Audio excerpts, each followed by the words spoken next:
Buenos días, profesor y compañeras. Soy la estudiante Veloceta Darelin y les voy a presentar el portafolio virtual de la materia Fundamentos de la Neurociencia Educativa.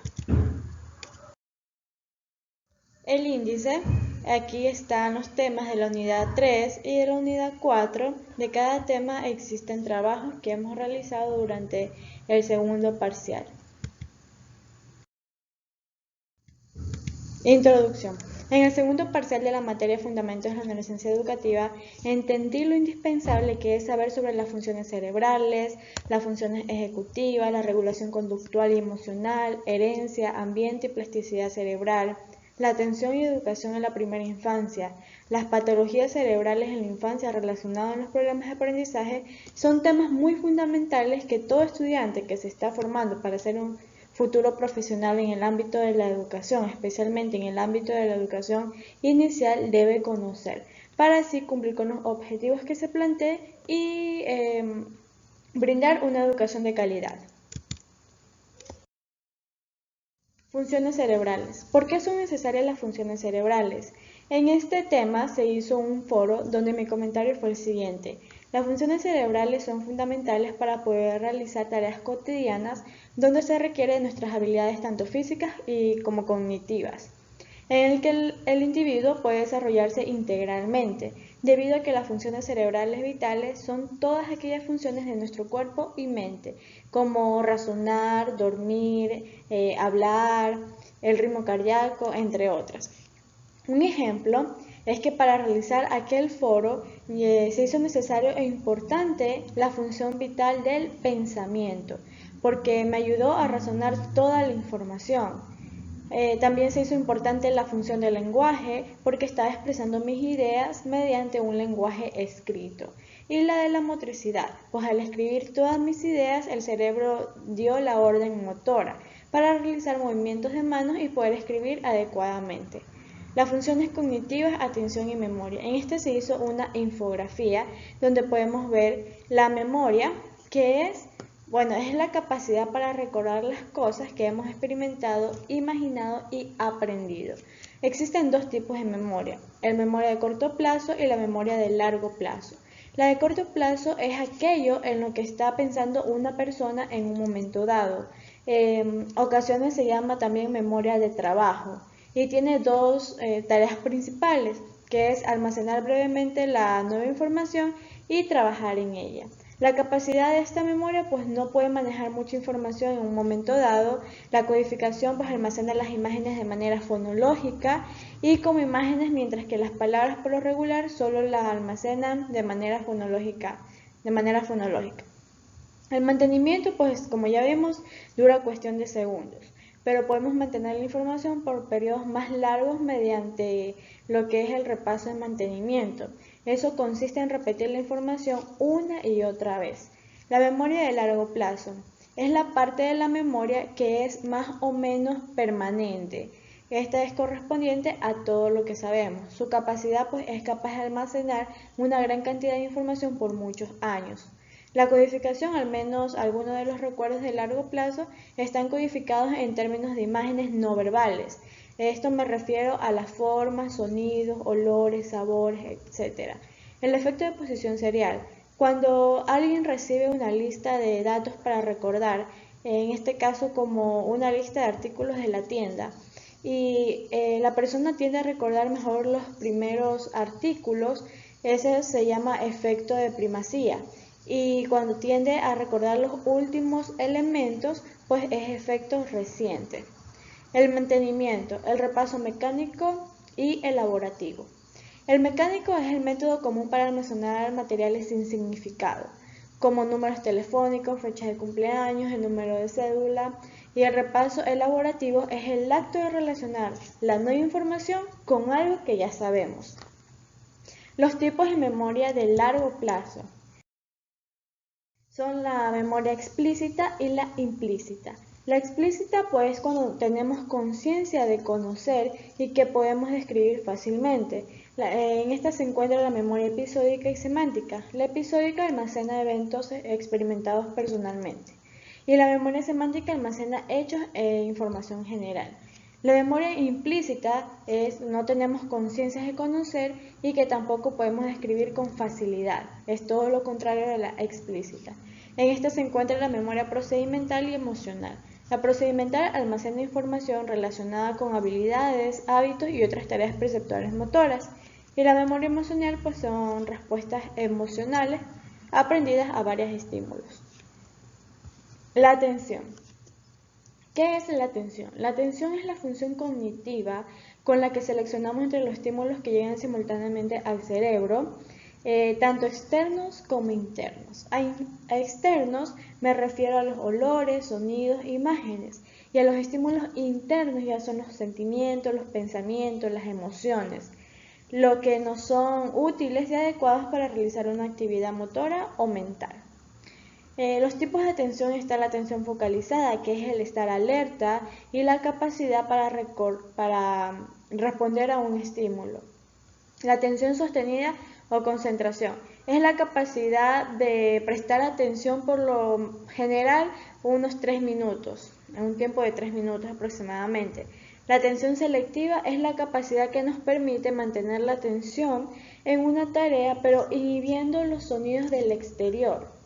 La atención alternante es la flexibilidad mental que nos permite cambiar nuestro foco de atención de una tarea a otra, pero de manera fluida. Y la atención dividida pues es la capacidad de responder a más de una tarea. Funciones ejecutivas, funciones visoperceptivas y visoespaciales. Las funciones ejecutivas están las siguientes. La memoria de trabajo pues es la capacidad de almacenar datos en la memoria a corto plazo y en función de esa información cumplir con tareas cognitivas complejas como en este caso la lectura, desarrollar cálculos matemáticos, retener datos. La flexibilidad cognitiva, esta función permite al ser humano adaptarse a los cambios y ajustarse a algo no planeado. De esta manera se logra la adaptación del entorno. La inhibición, pues tiene que ver con la toma de decisiones que la persona haga en base a lo correcto o no. Y esta función permite pensar antes de actuar. El control atencional nos lleva a controlar los estados de ánimo para alcanzar los objetivos y metas. Esto es una forma de autorregulación. Está la fluidez verbal, la velocidad de procesamiento, la planificación, que en sí es la capacidad de desarrollar objetivos tomando en cuenta el entorno y anticipando posibles resultados. Y la toma de decisiones.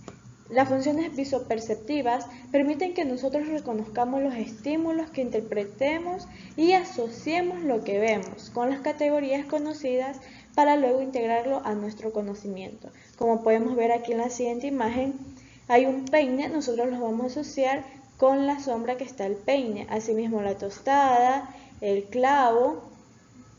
Las funciones visoespaciales nos permiten analizar, comprender y manejar el espacio en el que nosotros habitamos.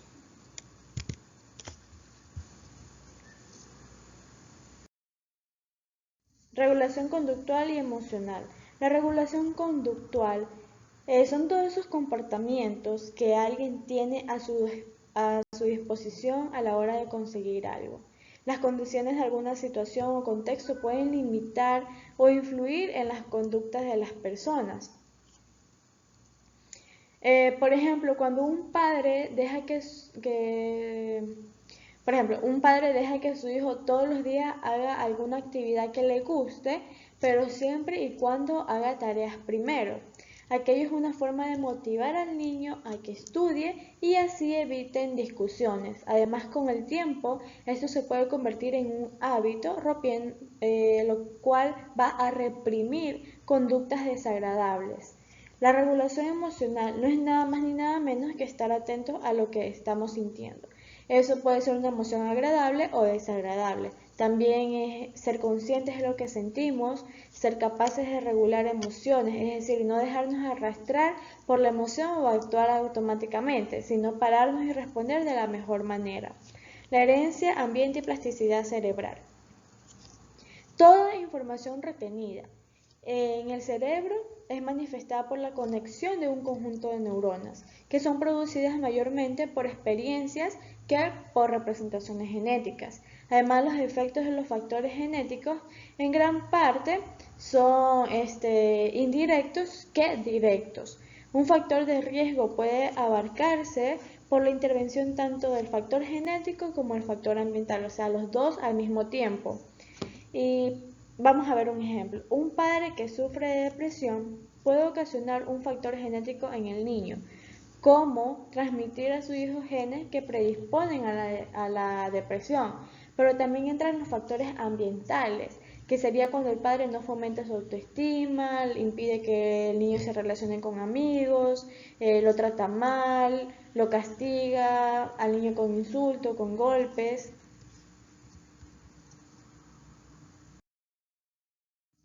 Atención y educación en la primera infancia. Educación. Como ya sabemos, la primera infancia es la etapa más importante de la vida. Es la etapa en la que se hacen más conexiones cerebrales, en las que se potencian las capacidades de los niños. Ellos van a descubrir las posibilidades de su mente y su cuerpo, construyen su identidad y adquieren habilidades para convivir con otros. Y también se apropian del lenguaje. Y la atención, pues podemos decir que la primera infancia se define como el periodo que va del nacimiento hasta los 8 años de edad. Etapa de extraordinario desarrollo del cerebro, esta fase sienta las bases del aprendizaje posterior.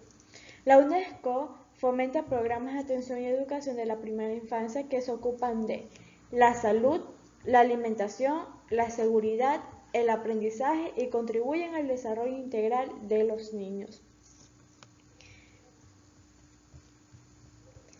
Patologías cerebrales en la infancia relacionadas a los problemas de aprendizaje. Dislexia. ¿Qué es? Pues son dificultades para leer y escribir, es decir, la lectoescritura. Los síntomas que el niño va a presentar es su conciencia fonológica mal desarrollada, pues puede confundir los sonidos de las palabras, además leer o escribir las letras al revés. En este existen dos tipos de inversiones, inversión estática y inversión dinámica. La estática, por ejemplo, el niño va a confundir la B con la D, y la dinámica, el niño va a confundir los con sol.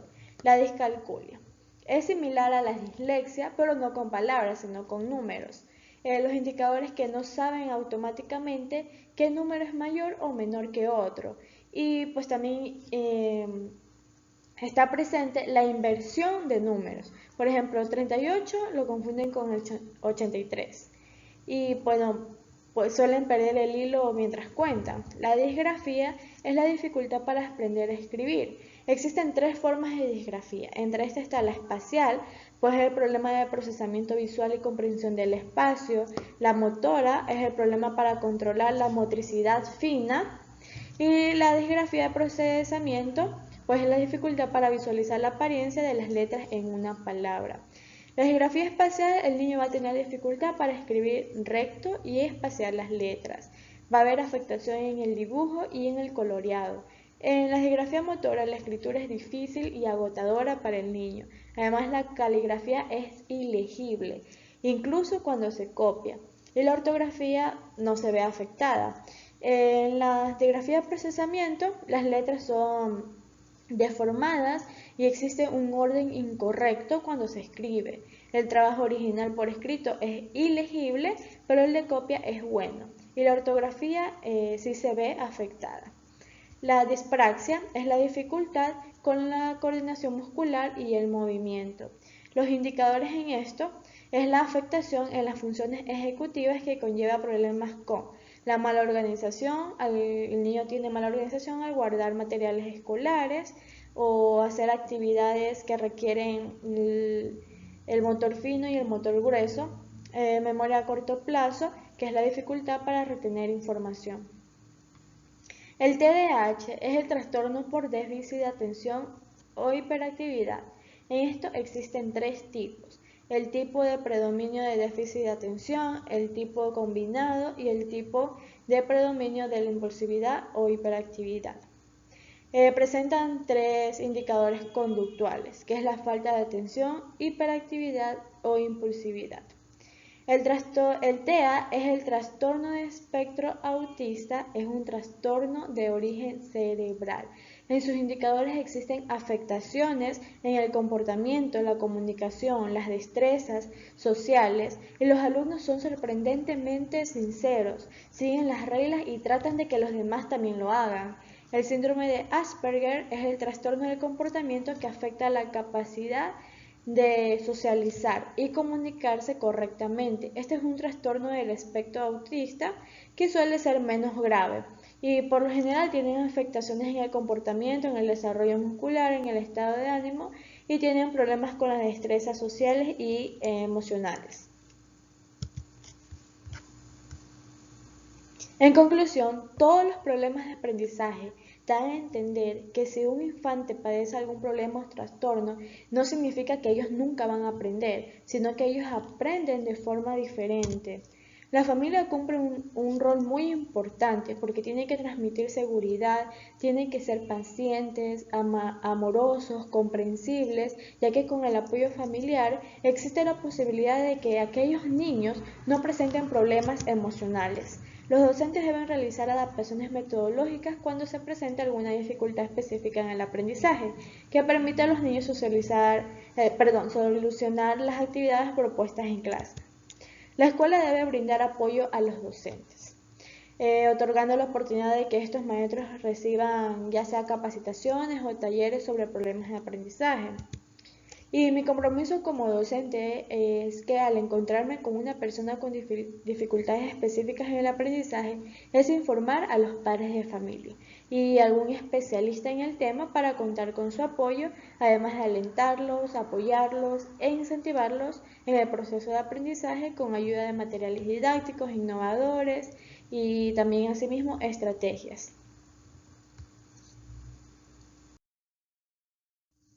Estudio de caso. Carlos Cedeños Macía es un niño de 5 años, el menor de 2 hermanos, que es Juan de 8 años y María de 10 años. Son hijos de José Cedeño de 30 años, quien culminó su carrera universitaria obteniendo el título de tercer nivel en Ingeniería Industrial en la que actualmente ejerce. Y su madre Ana de 28 años, quien culminó su carrera universitaria obteniendo el título de licenciada en Jurisprudencia. Su abuela ha jugado un papel muy importante y ha sido la protagonista en su cuidado y educación de Carlos, porque los padres pasan la mayor tiempo trabajando. Él cursa el primer año de básica, nació por un parto de manera natural sin ningún tipo de complicación con peso y talla normal. Presenta síntomas de trastorno de déficit de atención e hiperactividad, TDAH, de tipo combinado, pues la abuela empezó a notar conductas distintas a las que presentaban sus hermanos, como ser impulsivo, inquieto, se distrae fácilmente, no termina las cosas que empieza y suele molestar mucho a sus hermanos. Entonces la abuela, al no estar relacionada con los síntomas de ese trastorno, consideraba que era por falta de disciplina. Además, las personas de su entorno lo catalogaban como un niño malcriado o indisciplinado. Pues los padres, mediante investigaciones virtuales o por comentarios de allegados, sospecharon que Carlos tenía TDAH, por lo que acudieron a consulta con el pediatra de la familia, quien le realizó una exploración física y neurológica como es debido. Pues también consideró los antecedentes familiares y antecedentes del niño. Es por esto que surgió la duda en el pediatra de que si era TDAH u otra patología, por lo que solicitó a que la familia acuda con su hijo al Centro Integral de Salud Mental, Atención e Investigación, donde confirmaron que cumplía con los criterios de TDAH. Después de esto, los padres comunicaron de manera inmediata a las autoridades de la institución para que la docente pueda adoptar estrategias que beneficien el rendimiento escolar de Carlos.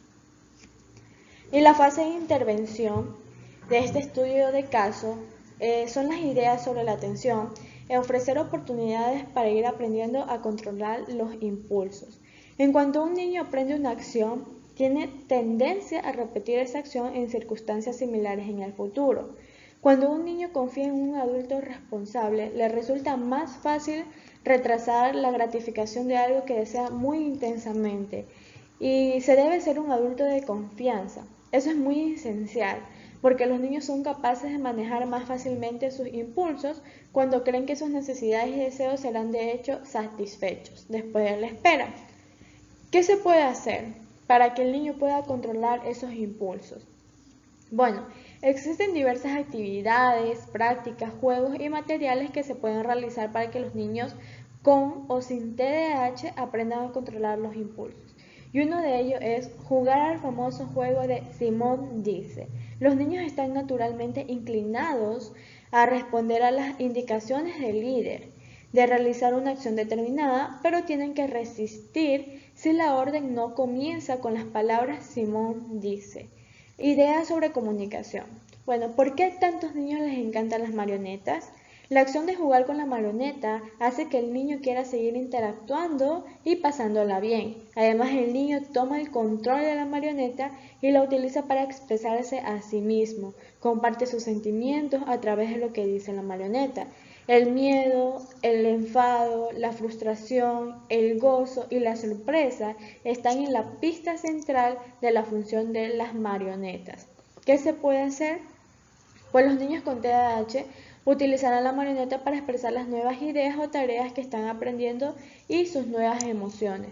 Esta marioneta debe ser colorida, su boca y su cara debe ser grande y visual y se debe apoyar al niño para que logre que su marioneta hable. A continuación les voy a presentar un video sobre la creación de un material didáctico para un niño con TDAH. Muy buenos días con todas las personas que están viendo este video. Hoy les voy a presentar una actividad que nos va a ayudar a mejorar con aquellas características que suelen presentarse en el trastorno de déficit de atención e hiperactividad, o también conocido como TDAH. En este trastorno suele aparecer durante la infancia, se origina en esa etapa y va a presentarse déficit de atención, hiperactividad, en ocasiones de impulsividad. Sin embargo, existen diversas actividades que nos van a ayudar a estimular esas características que se presentan. Y como ustedes les traigo el juego Simón dice, pero se van a sorprender porque es un juego donde hemos hecho un material didáctico que los va a ayudar de mucha ayuda para los niños, porque va a poder mejorar en la capacidad de atención y les va a permitir tener un poco de impulsividad que existe a veces, ¿no? Entonces, ¿están listos? Les traigo el juego Simón dice en rayuela. Sí, en rayuela. Miren, es un juego elaborado por cartón, así que no hay excusa porque es muy fácil realizarlo. Es un juego elaborado en cartón, se imprimen las imágenes de los animales que nosotros queramos y también de los colores que nosotros queramos. Pero depende de la edad del niño, ¿no? Para aplicar ciertos colores animales que ellos puedan distinguir de manera más fácil. Es por esto que nosotros hemos elaborado este Simón dice en rayuela. Pero no se queda así. También tenemos otra sorpresita para que los niños puedan jugar, para que los niños puedan explorar y puedan divertirse, que es lo que queremos. Mientras vamos estimulando aquellas características que pueden aparecer en ese trastorno, si bien es cierto. Esas son las caretitas. Cabe destacar que esas caretitas van a estar ubicadas en frente de la foto. Pues claro, la rayuela va de manera así en el piso y las caretitas van a estar encima, ¿no? Entonces, como dijimos, que es un juego denominado Simón dice, se va a tratar de que exista docente o nuevamente de familia le diga, bueno, Simón dice que pises el color amarillo, luego pises el pollito y emitas su sonido. Entonces el niño va a empezar por el color amarillo, luego pisa el pollito, va a decir, se va a poner la caretita y va a decir piu piu y luego termina el juego, ¿verdad? Termina esa actividad. Y ustedes se preguntarán, pero ¿cómo? O sea, ¿cómo vamos a estimular esa mente?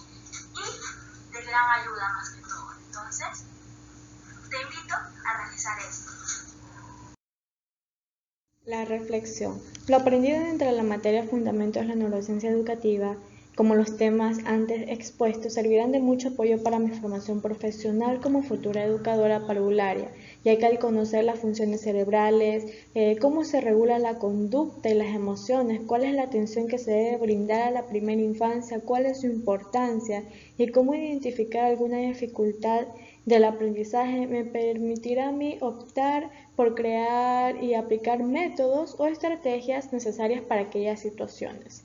Además, en mi vida personal me beneficia para brindar apoyo a familiares, amigos, conocidos, incluso a mi hija, ya que también existen materiales didácticos y específicos que se pueden crear desde el hogar para potenciar alguna insuficiencia de aprendizaje. Mi proyección.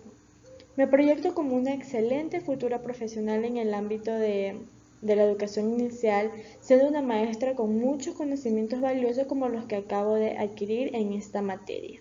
Seguir esforzándome, investigando, estudiando e indagando en cada uno de ellos, en cada uno de los temas vistos y por ver, porque seguramente durante el proceso educativo se presentarán casos enfocados en cada tema. Y gracias por su atención.